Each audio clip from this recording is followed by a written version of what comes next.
36 inscritos. Vou todo dia mencionar o número para saudar sempre os novos inscritos. Do último vídeo para cá foram mais 7. Então, e você que não é ainda inscrito, aproveite a oportunidade, clica aí nesse íconezinho à direita embaixo que você se inscreve no vídeo. Hoje eu vou conversar sobre um tema que está ligado com um vídeo que uma organização, um grupo chamado Brasil Paralelo fez e chamou esse vídeo, esse trabalho, esse projeto de Última Cruzada. Né? E postou essa Última Cruzada, parece que são 5 vídeos e eles postaram um gratuitamente, o primeiro gratuitamente. É um vídeo muito bem produzido, de cerca de 50 minutos, e é um de 5. Os outros 5, se você obter, você precisa pagar um valor total de cerca de 500 e poucos reais, dividido aí em parcelas. Eu vi o vídeo e tive a oportunidade de ver a propaganda que o Nando Moura fez do vídeo. Não sou fã incondicional do Nando Moura. Eu sigo o canal, às vezes, algumas coisas interessantes. Também não sou fã de Olavo de Carvalho, que aparentemente é um dos patrocinadores desse projeto, juntamente com uma série de outros seguidores dele, como o Fernando Morgenstein e outros. E, ao mesmo tempo que o Nando fez esse vídeo, fazendo propaganda, falando que é um congresso de história, que vai mudar a história do Brasil, um outro canal de esquerda, que eu cito muito porque é um canal de esquerda que é bastante equilibrado. Né? É uma pessoa sensata, o Cleison, e os vídeos dele são bons. Né? Não concordo com tudo que ele fala, mas em termos de representante da esquerda, ele é uma pessoa sem paixões. Né? Ele procura ser bastante racional. E ele fez um vídeo criticando, dizendo que essa visão que o Brasil Paralelo está tentando criar, dizendo que os navegadores chegaram aqui não pelo comércio, mas em busca de uma terra prometida, para fazer novos cristãos, isso não é absolutamente uma inverdade. Pode ser que o Brasil Paralelo esteja enfatizando demais esse aspecto, né? Mas isso está relatado nos historiadores portugueses, né? Qual era a motivação dos grandes navegadores. E eu tenho na minha biblioteca alguns livros sobre o infante Dom Henrique, né? A maioria deles em formato digital, mas eu tenho alguns que não estão digital, em formato impresso, em papel. Né? Tenho esse aqui, são todos livros muito antigos, editados em Portugal. Esse livrinho aqui, do Mário Viana, né? Que é muito bom, o infante Dom Henrique. Né? Tem um livro sobre a iconografia do infante Dom Henrique, porque há uma discussão em Portugal sobre a iconografia dele, se realmente a imagem que se mostra dele é a imagem verdadeira. Esse é um livro que trata da iconografia. Essa seria a verdadeira imagem do infante, não a que a gente conhece nos livros escolares. Tenho esse outro aqui que também apresenta uma biografia, e aqui estão as duas iconografias. Essa aqui é a mais conhecida, mas essa aqui parece ser a verdadeira, e esse livro explica o porquê. E mais um outro aqui, né, sobre o infante Dom Henrique. Também aqui aparece, veja, a iconografia padrão. E alguns livros em formato digital. Eu vou citar para contrapor o que o Cleison disse, que estão querendo criar história, inventar uma nova história. Não, não estão, não. O que eles estão apenas talvez enfatizando demais um aspecto. Né? Mas vamos ver primeiro o que diz. Eu tenho aqui na minha tela um livro digital O Infante Dom Henrique e a Arte de Navegar. Esse livro, tá, ele foi publicado em 1894. O título do livro é O Infante Dom Henrique e a Arte de Navegar dos Portugueses. Uma conferência feita em 19 de fevereiro de 1894 no Clube Militar Naval. E a organização dessa conferência, desse relatório dessa conferência, é de Vicente Almeida Dessa. Né? Então, eu vou botar aqui uma parte que eu já marquei, né? num marcador que eu já fiz aqui. Eu destaquei um texto, né? Eu vou ler esse texto aqui. Temos, pois, que o infante Dom Henrique procurou determinar a configuração exata da África para além do ponto onde ela era conhecida, e procurou ainda reconhecer as terras que existissem para o Ocidente.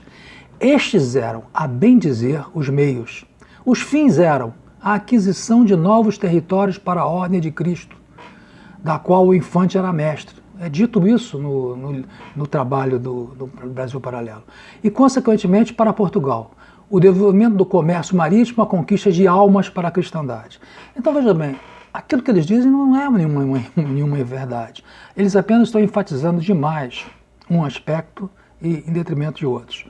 Um outro livrinho que eu já mostrei, do Mário Viana, na página 157, esse livro é editado na cidade do Porto em 1937. Na página 156, 157, está dito o seguinte: foi de Sagres que saíram os primeiros navios dos descobrimentos, guiados não por meros objetivos materiais, mas principalmente por nobres ideais cristãos e civilizadores, conforme acentua o historiador francês Ferdinand Denis. E aí, entre aspas, o que Ferdinand Denis disse: não se creia que esta alma de fogo se consome assim em lentos esforços unicamente por amor das ciências humanas. Antes de tudo, o infante é mestre da ordem de Cristo. Jurou no antigo convento de espalhar por toda parte entre os infiéis a verdadeira religião, e os esforços que assim renova tendem apenas para o acrescentamento da fé. Vede as caravelas que sulcam o oceano e que partem de lagos. É a cruz de Cristo que levam no pavilhão, é o símbolo da ordem, reaparece ainda no centro o símbolo da ordem reaparece ainda no centro desses maciços pilares que se levantam em plagas desconhecidas e que atestam a passagem desses audaciosos cavaleiros. Eu sou insuspeito para falar, primeiramente porque eu não sou religioso, tá? Mas sou um estudioso de história há muitos anos, estudioso amador, né? Talvez seja um historiador frustrado. Mas eu estudo história há muitos anos e é preciso que a gente leve em conta que, na Idade Média, até o aparecimento do iluminismo no século XVII, no século XVIII, a religião tinha uma influência fundamental na vida das pessoas. A fé cristã no Ocidente tinha uma influência fundamental.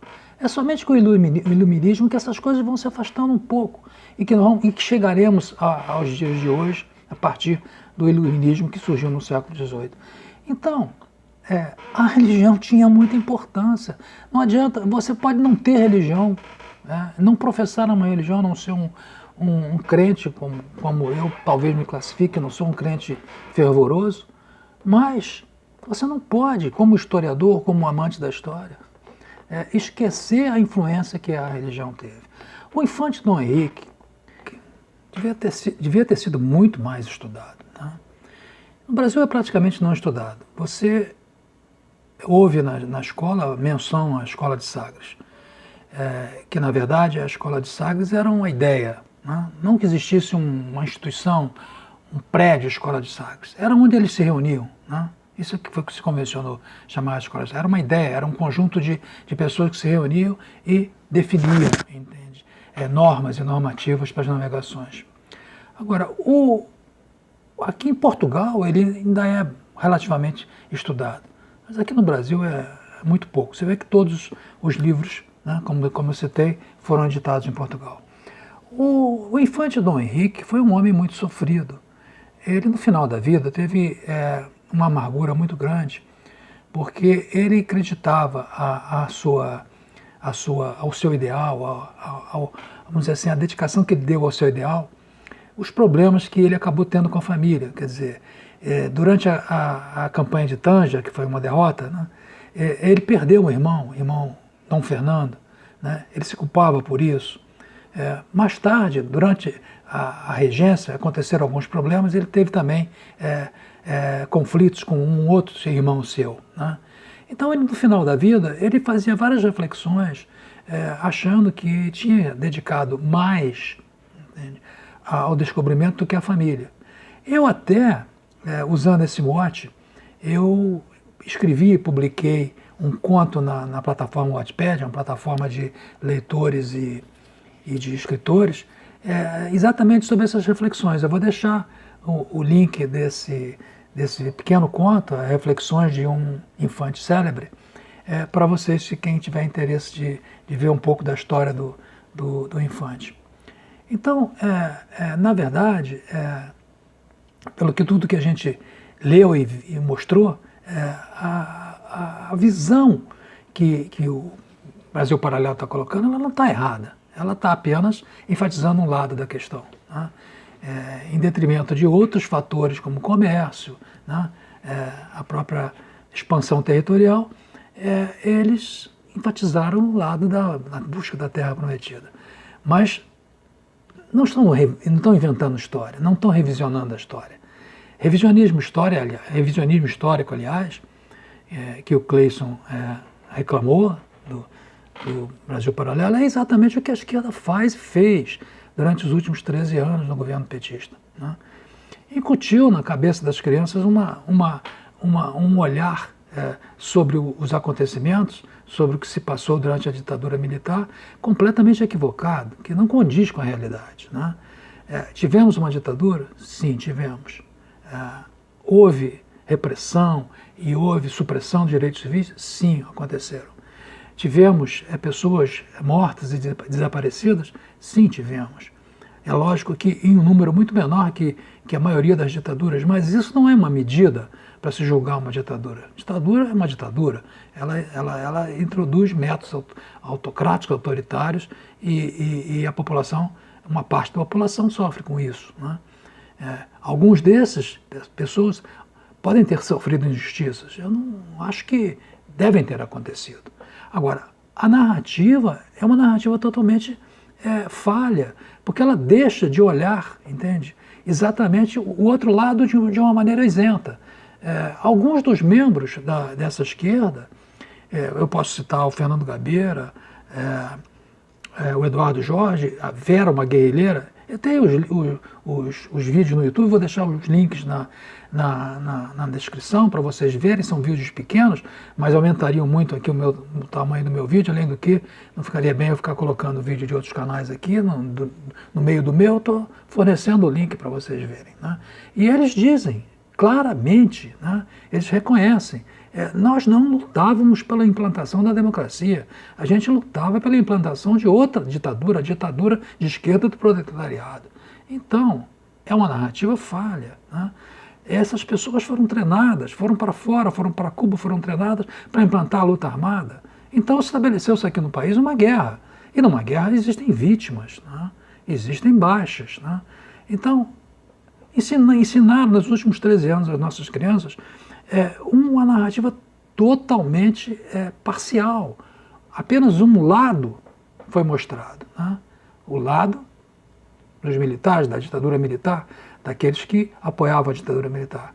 Não se olhou o outro lado, não se mostra absolutamente nada, né? A nossa ex-presidente participou de um atentado terrorista em que morreu um soldado de 18 anos, né? Então, se tratando de revisionismo, a esquerda é muito mais hábil em fazer, né? Então era esse o contraponto que eu queria fazer, né? Que, aliás, o que me propus a fazer, né, desde que comecei a produzir vídeos. Eu espero que tenham gostado, né?